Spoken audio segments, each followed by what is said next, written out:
Hello, everybody. Welcome to our Beach Connection session with our lovely financial aid and scholarships team. We're really happy to have you all here. Thank you so much for making the time to jump on. If you have not met me yet, I'm Nina Luxon. I'm the program coordinator for new student and family programs, and I mainly work with parents and families throughout the summer, throughout the academic year. So if you've already went to parent and family orientation, you have likely already seen me. Welcome back. I see a couple of familiar faces on here already. So thank you so much for coming online today. Today, how this is going to work, we're going to start with a presentation from our financial aid and scholarships team. They'll talk about some really important information, general information for you all to know. And then at the very end, we will go ahead and do a live Q&A about some of our most popular questions. If you have questions throughout the presentation, we really want to encourage you to please look at the bottom of your screen. There are three little dots where it says more, and go to the Q&A. If you submit your questions into the Q&A, that is really the best way for us to make sure that we're answering all of the questions that you all have. So please enter your questions into the Q&A. Avoid the chat box if you can. Again, the Q&A is really just a lot easier for us to make sure that we're answering all of the questions. We don't want anybody's question to get lost. So please put them into the Q&A at the bottom. A couple more housekeeping items. If everybody could please remain muted throughout the course of the presentation, that would be really helpful just to minimize distraction. And then, yeah, like I said, presentation. At the very end, we'll do live Q&A. Please put your questions in the Q&A box. And we are also recording this. So if you want to review this information later, you can on our YouTube page, and we'll drop links for that shortly. But with that, I will hand it over to our financial aid and scholarships team, Alexis, to begin the presentation. Thank you, Nina. And my name is Alexis Cabrera. I am one of our financial aid counselors, and today I will be presenting to you all. Okay. So hopefully you all are seeing my screen. Amazing. Looks good. Okay. Thank you, Nina. So again, I am with the Office of Financial Aid and Scholarships. And today, what we are going to discuss is a little bit about our role, our office's role, and what we can do for your student as well as your family. So, the Financial Aid Office helps with determining student eligibility for financial aid. We coordinate federal, state, and institutional awards. We disperse eligible aid to student accounts. We maintain compliance with all aid programs. And overall, of course, we assist students and families with the financial aid process. A little bit about myself. Again, I'm one of our financial aid counselors and program coordinators. I have been in the financial aid field for about 6 years. I joined the CSULB team in 2025. I also went here for my undergrad. And then we'll jump right on in. So, the big question, what is financial aid? Financial aid is money to help our students pay for college, and it can come in a few different ways. So, one of the first ones is gift aid. This is federal aid, FAFSA, state and institutional grants, scholarships, all that good stuff. And then there is something called self-help aid. That is our federal work study, federal student and parent loans, private student and parent loans. And then we'll go a little bit more in depth on what those types of aids are. So one of the big ones is grants. Now, grants, there are various kinds of grants. One of the first ones is our state university grant, the Pell Grant, the Cal Grant, the middle class scholarship. Even though it's called a scholarship, it essentially is a grant. And then, of course, we have scholarships, which can be institutional, meaning that it is given through the university, one of our campus partners, all that good stuff, or external from an outside or third party. Then we have federal work study, and this is determined directly from FAFSA and the information that is inputted on a student's FAFSA information. With federal work study, there is no guarantee of placement, and we'll go a little bit more in depth on that later in the presentation. And then we have our third party payments. And this is where we bring in our partner, which is Student Financial Services. This is for our CalVet, tuition savings plans, employer benefits, all those outside payments. And then lastly, we have our federal student loans. These are directly through the Department of Education or FAFSA. I'll say those interchangeably because most of the time we can get them a little bit confused, but essentially it is coming from FAFSA, Department of Ed. Then we have our federal parent loans, and then lastly, our private loans, which can be from the bank or other lenders. Okay, so the big one, applying for financial aid. Now, this process is fairly common and fairly the same thing every year. So it starts off with either one of two applications. So we have the free application for federal student aid, also known as the FAFSA, and then the California Dream Act application. Now, you will not need to do both. Depending on which situation fits your student best, you will do one. You will need our school code for either of them. And this it was 001139. You can Google it. It is also all over our website. And of course, you can ask the financial aid office for that number. You'll need it when you are doing either of the applications. Now, for the FAFSA, the students who would qualify for this application are students who are U.S. citizens and eligible non-citizens. And these students will be eligible for federal, state, and institutional funding, and this can be completed at fafsa.gov.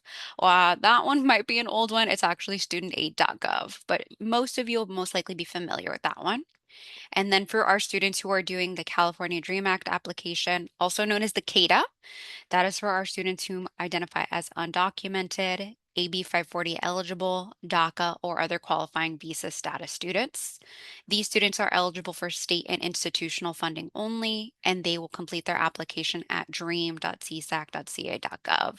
Again, students are only doing one of these applications. If at any point you are having a little bit of trouble deciding which one may be best for you, please also reach out to our office and we can help see which one would be the best one. And then a big reminder as well, the application again is determined by the student status, not the parent status. And again, if you have any further questions, we are more than happy to go over that one-on-one as well. Okay, so the big one are financial aid deadlines. So typically, both applications open October 1st of the prior year. There has been some beta testing going on over the last few years, so sometimes it's October 1st, a little after, might be a little bit sooner, but generally speaking, both applications open on October 1st every year. The priority deadline for the applications that we highly, highly, highly encourage our students to complete their applications is by March 2nd. Now, we say March 2nd, but typically we want to get it done the sooner the better. We also have students who wait till the very last minute, and the website can sometimes have issues, or they may not have the parents' information. Mom or dad might not be available. So, really, we try to get students again to do it the sooner the better and try not to do it by the very last minute, which again would be March 2nd. Okay, and then the big one. Now, there's different deadlines here. So the first one again is that priority deadline, and then the general deadline. Okay. Now, if you miss priority, the actual FAFSA deadline for Pell Grant and direct loans is going to be June 30th. This one says 2027, but generally speaking, these are the same for every year. Okay. Now, our financial aid process, again, this stays fairly similar every year. Step one is applying. Step two, we review. Step three, we determine the eligibility. And then step four, you review your award letter. Now we'll jump into state grants, and this is also the Cal Grant. Now, the first thing here is students will directly apply through the California Student Aid Commission, also known as CSAC. What I've noticed is that sometimes students, high schools or community colleges will be very familiar with this. Other times they may not. So sometimes students don't even know about this until they come to Long Beach. But the first step is always going to CSAC and applying there. Students use also web grants for students. The names are pretty much interchangeable. So if a student says web grants for students, CSAC, it's ultimately the same thing there. But the state is the one setting the eligibility criteria for each state grant. And then we will wait to get something called a roster each year before we start awarding. And essentially, we receive those updates and post as we receive them. Now, some important information. It's similar to the FAFSA. You do need to input our school code. I say that because perhaps a student had input multiple codes, they forgot to add us, so you just want to make sure that your student does have the CSULB code. Everything is linked, right? So if the code's not there, there's no way for us to essentially get that information. And then our middle class scholarship, which again, this one can get a little confusing. It is called a scholarship, but it is through CSAC in the state. This is also something that is additional funding that students may qualify for. Again, though, to see if you qualify for all these goodies, the big one is going to CSAC, ca.gov. And then the primary timeline, it is essentially now through August. So state grants awards are processed through this period. And then September through October, the awards are also processed through that period. So for fall and spring. And again, I would say with this one, the biggest one I would recommend for your students is to just regularly check this portal, just to make sure that, there's not any updates, missing any, signatures, things of that sort. Also, if, say, for example, a student is transferring, they might need to do some things there. But again, all this is done through csac.ca.gov. This is an additional step from FAFSA. Okay. Web grants for students and state aid. So again, every California student should create a web grants for students account and save their password. It's one of those things where we want to see if students qualify for the more aid, the better, right? So it doesn't hurt to check on there. And then it does also provide tools and resources that help the students manage everything. The site is fairly user-friendly, but of course, if you ever need help, it's not one of our sites directly, but we're more than happy to help a student walk through that. And this is where you'll see for a Cal Grant, a middle class scholarship, a Chafee grant, a Golden State Teacher grant, and more. If any of those sound unfamiliar to you, it may not qualify for your student, so don't worry if you have not heard of these things. And then again, that is where you will make school or address changes if your student is going on a leave of absence, things of that sort. It does not again replace the FAFSA or the California Dream Act accounts. This is something that is done additionally. So we want to make sure that we are also monitoring this as well. And then again, you do have to link our school code on there. And you can do this all at csec.ca.gov. The setup is fairly simple as well. You'll go through like other accounts, just create account, add our school code, all that good stuff. The setup for this one's fairly fast. I would say it's about 10-15 minutes. Now, another type of aid that we have is federal work study. This is what we call self-help financial aid. This is not a grant. This is also determined directly through the financial aid application, the FAFSA. So, in order for a student to participate in this one, they would need to check their eligibility on their financial aid award. So, if a student does qualify, it would show up on their financial aid package. If they are wanting to participate, they will accept the award there. They will find a job through what we call Career Link, which is our student job site, if you will, and it will indicate if a job is work study friendly by saying if it's FWS position.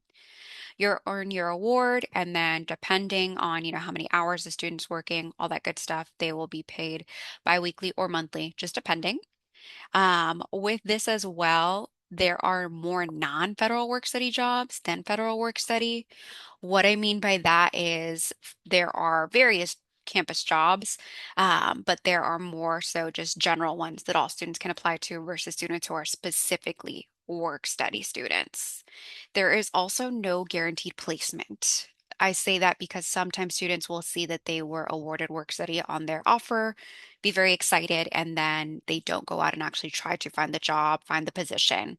It works like any other job, if you will. So a student will apply, they may get selected to interview, they may be asked to submit their resume, they may get selected. It is not a guarantee, unfortunately. And again, this eligibility is determined directly by the financial aid application. So we receive exactly who is awarded, and it will let us know if you are eligible or not, and then we can go from there. Okay, the good stuff, scholarships. So we use something called Beach Scholarships, and this is our scholarship site, if you will, for the university. And there are two main timelines for spring and fall.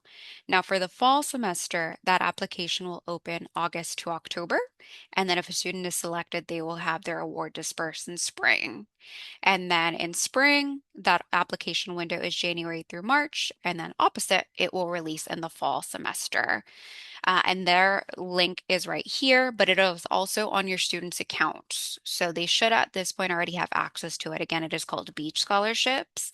This one is a really great resources that we recommend our students to utilize. The nice thing with this one too, there's no cap essentially. So if say a student receives a scholarship their freshman year, they can still reapply sophomore year, junior year, and so on. Okay. Now, there is something called a cost of attendance. This is the estimated annual cost of attending a university. Keyword here is estimated. I say that because a lot of the times you might see a larger number on your student's financial aid offer letter, and it gets a little confusing. So this is hopefully will help break that down. And the cost of attendance will include two things. There are what we call direct and indirect expenses. Each student's will look a little different. And then these estimated budgets are determined by using actual educational expenses. They are an average, however, reported by students on various surveys. And then we have three categories based on a student's housing status. So depending on what your student had put in on their application, they will either be packaged as a commuter, meaning living with their parent off campus for our students who perhaps have their own apartments off campus in the local area or whatever it may be, and our students who live on campus in the residential halls. Each budget will be slightly different just depending on the student's living situation. Okay, now this is what the COA, the cost of attendance components may look like. These numbers are a little bit different there since they're from last year, but they will ultimately have the same categories. Now there is a few things that we want to look at. Now the first thing, of course, is our tuition and mandatory fees. Now if you see across the board, those are the same for commuter, on-campus, and off-campus students. So regardless of where a student is living, the tuition and fees are going to be the exact same for our full-time students. Now, where again these estimates can change are the living expenses. Now, that commuter one, it's valued at about 11,000, but again, that can vary. Perhaps it's less for some students, more for some students. Same thing with the on-campus housing. It's about 17,000, but again, that can be lower for some students, higher, as well as the off-campus. That's why we sometimes get a little bit of questions or comments or concerns about these numbers. Some of these, again, are just estimates. We are required to put them into the cost of attendance, but that does not mean that's what you are actually charged or your student. Again, the books and course materials as well, they're all averaged the same. Transportation, you'll see varies for our students who are commuting, living off campus, living on campus, and so on. So those numbers you'll see at the very bottom, they're very different. So commuters, for example, the cost of attendance is about 27,000. On-campus housing is about 31,000 and off-campus is 39. Again, these are not things that you're getting charged for all in all. It's more so a number to help with budgeting, things of that sort. Now, the award letter or the financial aid offer, sometimes those terms are used interchangeably. We will deliver those each year to a student, depending on if your student's a new student, sophomore year, junior year, they can all come out at various times, but they will always be released a little bit prior to when the next school year will start. And then this allows families to understand the true cost of their students' education. So that would be a little formula we like to do is the cost of attendance minus the financial aid eligibility. That will equal your net cost. And we have some examples to go over too. Now, these are what we have our direct costs on campus for fall 25 and spring 26. So this was just last year, okay? Now, these are items that are factored into the cost of attendance. The direct cost, tuition. So those are the things that we know must be charged to a student. The fees. Those are things that must be charged to a student, okay? Now, this is a student who looks to be living on campus. This student's housing plan as well as their meal plan was 15,000. So the direct cost for this student would be about 24,000. And we're adding up all those items there. Now, this student received the federal Pell Grant, the federal Cal Grant, and that is about 13,000, and they were offered loans, all in all bringing their award to about 18,979. Now, to get to what's the actual balance or if there's anything left on over, you're going to take your direct costs, so that 24,000, minus your financial aid eligibility, meaning what you were awarded, and see what would be remaining. So in this student's case, the remaining balance for the year is $5,000, a little over, and then you would split that in half to get the semester cost. Okay. Now, ways to meet the remaining balance, scholarships. Like I said, we highly encourage our students to always apply to scholarships. There are federal Parent Plus loans, which we can go a little bit more in depth depending on each student's situation. There are private parent and student loans as well, payment plans, third-party payments, out of pocket, of course, and 529 plans. This is where it might be beneficial to set up an appointment with financial aid directly so you can meet one-on-one with the counselor and we can go over various items, payment plans, all that good stuff. Okay, now this is another plan for a student who is a commuter or living off campus. So you will not see any on-campus housing charges for this student. Now, again, their direct cost is going to be the tuition, the student fees, and their direct costs are a lot lower than that previous example. This student will only be covering their tuition and fees, and that's about 8,300. Now, this student was awarded the Pell Grant, the Cal Grant, and their student loans as well. So their total package was valued at about 18,000. Now, if we again do that same formula before, so the direct cost minus the financial aid eligibility slash offer, whichever word you want to use there, this student is expected to get a refund, a $10,000 refund. Again, we would split that in half, so about 5,000 per semester, okay? Enrollment in financial aid. Now, we typically go off of full-time for most of our award packages, but there are some things that we want to go over. So, enrolling in less than full-time will impact your students' financial aid, but not always the charges and tuition fees. And we'll go over a little bit about what that means. So, generally speaking, most of our students do enroll full-time and that fee is about 4,300 there, okay? Now full-time is anything above 12 units. So whether the student is in 12 units, 14, 15, 16, 18, that price is going to be the same. And then we would see here what their package would look like as another example. For example, the student on the left received the state university grant and the Pell Grant, and they had a negative balance, meaning a refund. Now, the student on the right, they're enrolled in 5 units. This is what we call halftime or less than halftime. Now, you'll see the tuition is lower and the charges are lower as well. So their total charges, for example, would be about 2,900. Now, the financial aid package, you will see that's very, very different. Based off of the student's enrollment status, they were no longer eligible for the state university grant and their federal Pell Grant was prorated, meaning that their total financial aid was less. We see that the balance there is a negative 1,300. One of my biggest suggestions for students is if they ever plan on changing their enrollment status. So, for example, if in fall they're full time, in spring they want to go half time or less, they come in to visit us so we can tell them beforehand if that will impact their aid, just so that way there aren't any surprises. And again, you can always set up an appointment or call our office for that as well. But again, the key takeaway here is that financial aid awards can change based on enrollment. So we always want to make sure we're looking at all of that. How do we communicate to parents? Unfortunately, we do not directly communicate with our parents, just of course for privacy reasons. There is something called a FERPA. And if you are on your student's account, they will need you to sign something called a FERPA. And this may help us with going over things a little bit more in depth. But generally speaking, if you call in for your student, we cannot go over too much specifically. We can go over general things, of course, how does the financial aid application work? What are the deadlines? But unless your student signs a FERPA, we cannot go over anything too in depth with their accounts. Your student can grant you access through their student center. And again, it's called a FERPA, and they will be able to go and grant that if they would like to do so. Once that's there, we can also email you regarding information, for example, regarding like direct Parent Plus loans if necessary. This can just vary depending on each student and their parent situation. And again, it is something that we must follow as a university in general as well. So we respect your students' privacy, which is why we must follow the FERPA rules. This is not just financially specific as well. This is university wide. So unfortunately, again, we can't go over too much unless you have access to that. And again, the goal is just to protect the student and their privacy.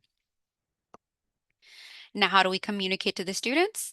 Typically, we communicate to them via email and their CSULB portal.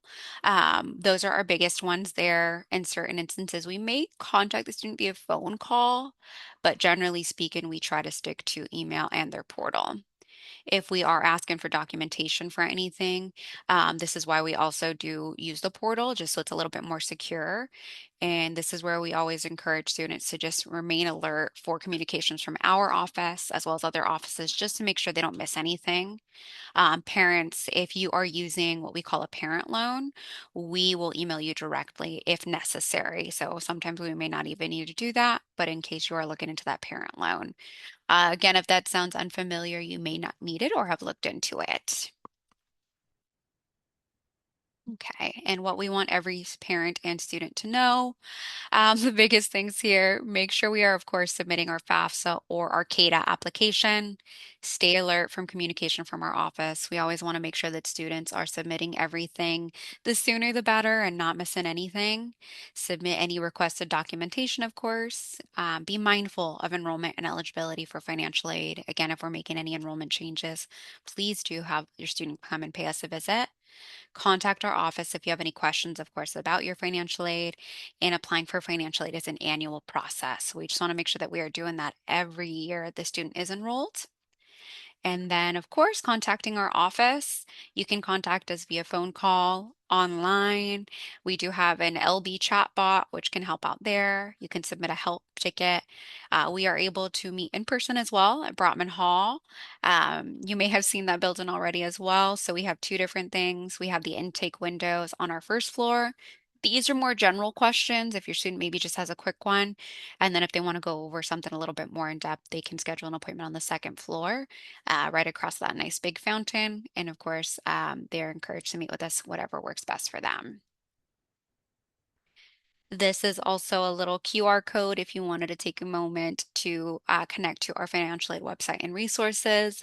If you can't do that, it's also very simple to find us, thankfully. You can just Google CSULB Financial Aid and it'll take you directly to us and all of our resources. Okay. And thank you so much for coming to our presentation today. If we have any questions or anything that we want to throw out, please feel free to do so.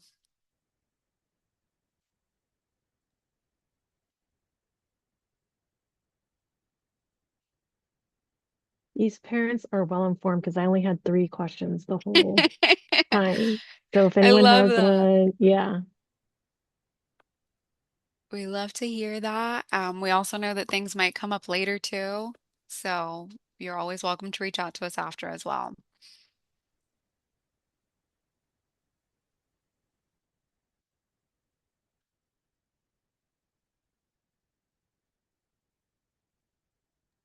Okay, I do have one question. So you might want to just touch on like how the aid and when the aid will disperse for the Absolutely. kiddos.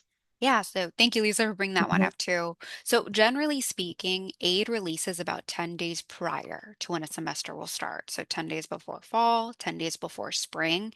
There are certain ones that have a mind of their own, if you will. It's only one of them typically, but that's what we call our middle class scholarship. This award specifically releases mid-semester. So it's just one of the awards, but as long as your student has done their FAFSA, there's no verification items, everything's good to go. Aid should release about 10 days before the semester begins.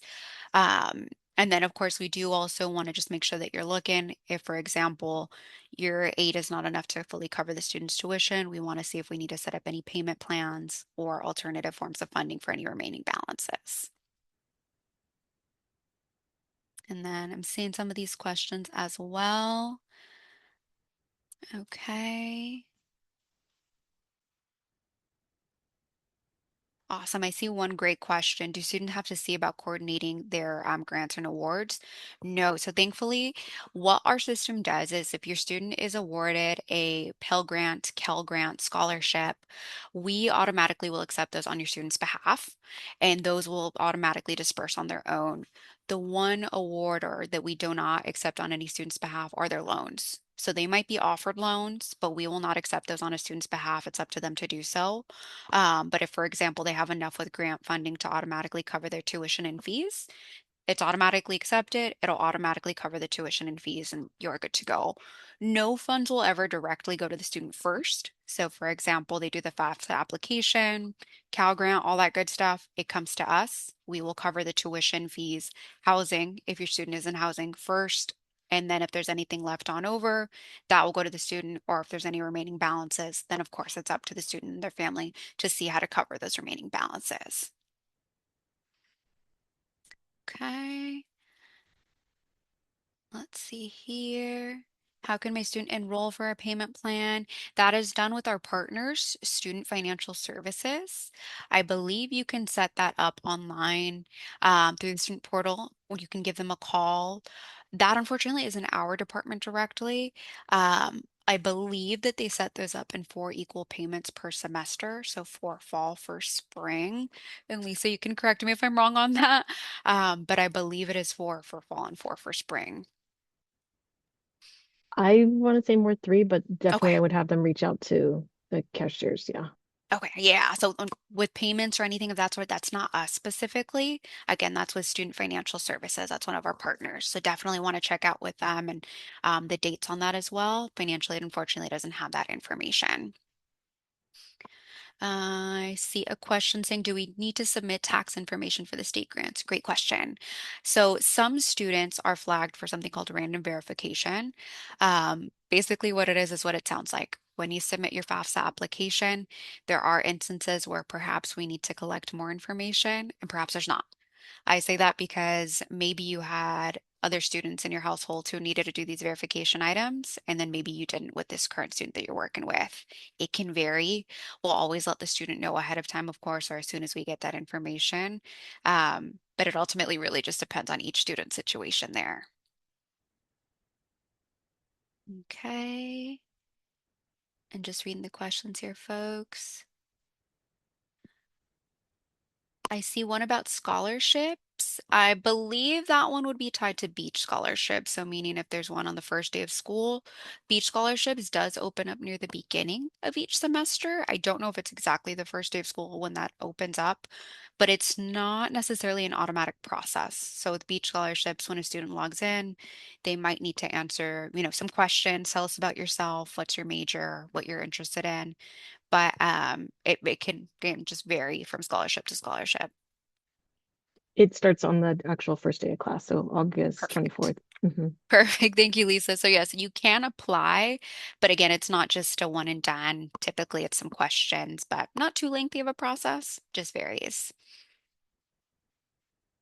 And then one of the other ones that I don't see is thrown out there, and it may have been answered earlier, but if at any point um, there are changes to your income, perhaps, and maybe there's something that you want to see if maybe you could get more aid, things of that sort. There is something called an income appeal, but it varies depending on each family situation. But that is something that we could always review with you and see if that's the best option if need be.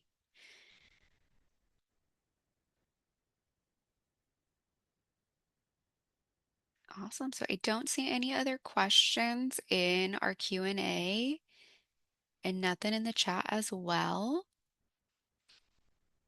So for now, I'm just gonna give it a little bit longer. But again, if you do have any questions that come up, please do feel free to contact our office. Again, we're able to be reached via phone call, email, drop an appointment, scheduled appointments, whatever works best for your student as well as your family. Hi, Alexis. In parent family orientation, we often have folks asking, what is the actual date that financial aid will be distributed to the student account? When can they expect to see those grants and things posted into the student account this year? Yeah, so it's about 10 days before the semester begins. We say about, it could be, a little longer, a little bit sooner, but 10 days is usually our estimate. Same thing if, for example, you are expecting a refund, the refund will post a little bit after that as well. But generally speaking, we want to go off of that 10 days. And again, that is if there's no verification items, things of that sort. So again, if there are any verification items or pending items, we cannot release aid for the most part without those being cleared.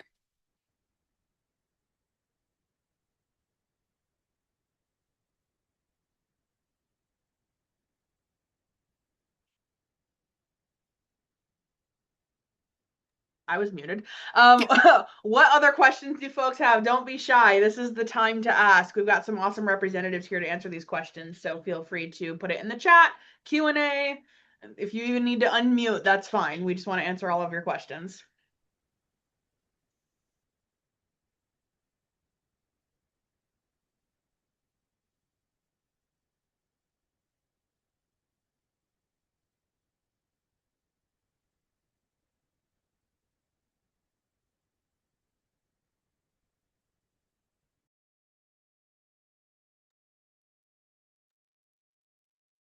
I see a question regarding a Parent Plus loan.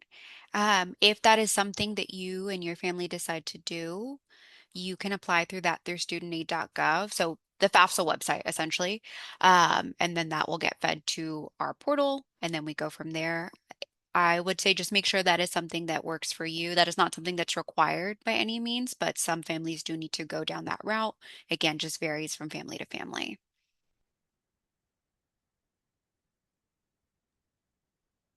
Another question that I currently have in the Q&A, but also is very popular throughout parent orientation. It says, if you can't share my students' costs with me, how do I know what we owe and when we need to send it? So how do parents access the student financial information if they're supporting their student paying for their education? The short answer, you cannot. Again, for those privacy reasons, unless your student wants to share that information with you directly, there is no way for us to share it again for federal reasons. If your student does sign a FERPA, we can go over those things if you call in. However, there is not going to be statements that are directly sent to parents via email, phone call, anything of that sort. So I will say it's just very important to set up communication with your student and go over those things. But when it comes to deadlines, payments due, trust me, we have a great team that is very good on sending out emails in the student portal. There's various ways of knowing if there's something due in their portal. So it's fairly hard to miss it, I will say, if there's any payments due, documents that need to be done. But that is also why we highly, highly, highly encourage students to regularly check their email, their student portal, just in case anything comes about.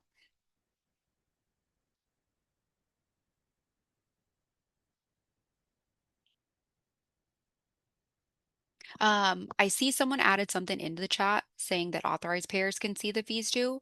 Possibly. Again, when it comes to the actual payments, financially does not have anything to do with those. That is with our partner, Student Financial Services. So perhaps if you are set up as an authorized payer, you might have access to that, but you really would want to check with them. Our offices are partners. We work alongside each other, but when it comes to aid, financially, it really just goes over what your student's getting, what they can qualify for federally, institutionally, go over scholarships. When it comes to the payments, payment plans, we unfortunately don't have that information directly. Yes, and I do also want to note for everybody here, I know we have a lot of questions regarding the payment side of college, and we host Beach Connection sessions with all of our campus partners. This is just the financial aid one. We also have one next week with financial services. So if you would like to join in for the financial services presentation, you are more than welcome to do so and ask those questions. From what I understand, that students can add parents as paying parties into their student portal, but again, that's a question that you'll need to clarify with Student Financial Services, and I would do so at our Beach Connections next week. So you got to come back.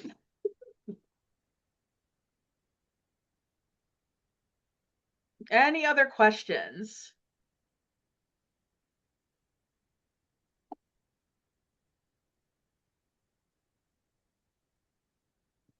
Okay. Well, it's looking like the questions are dying down. So before we officially end today's presentation, I'm going to put a couple of links in the chat.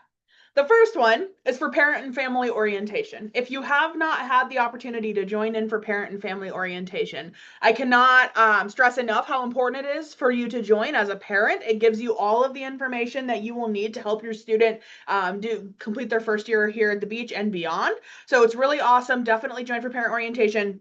If you have not signed up for the Beach Family newsletter yet, which is our primary newsletter we send every 2 weeks, please do so by signing up for the newsletter at that link. And then lastly, this presentation again is recorded. So if you would like to access today's presentation at a later time and see that information again, you can do so on our YouTube page. This will be posted tomorrow morning. So with that, We really appreciate you all joining. Thank you so much for joining us. I saw somebody said they signed up for parent orientation incorrect email. That's okay. Go ahead and email us with your correct email and I'll make that adjustment on our back end. But with that, thank you all so much for joining A Beach Connection. Alexis, do you have anything else you want to say before we go? Thank you all for coming in and trying to get informed. Financial aid can have a bit of a scary stigma. We really don't want you to think that. Please, please, please feel free to come and see us as many times as you need, phone calls, appointments.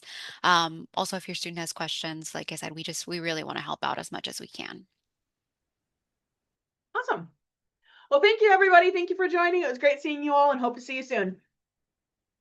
Bye.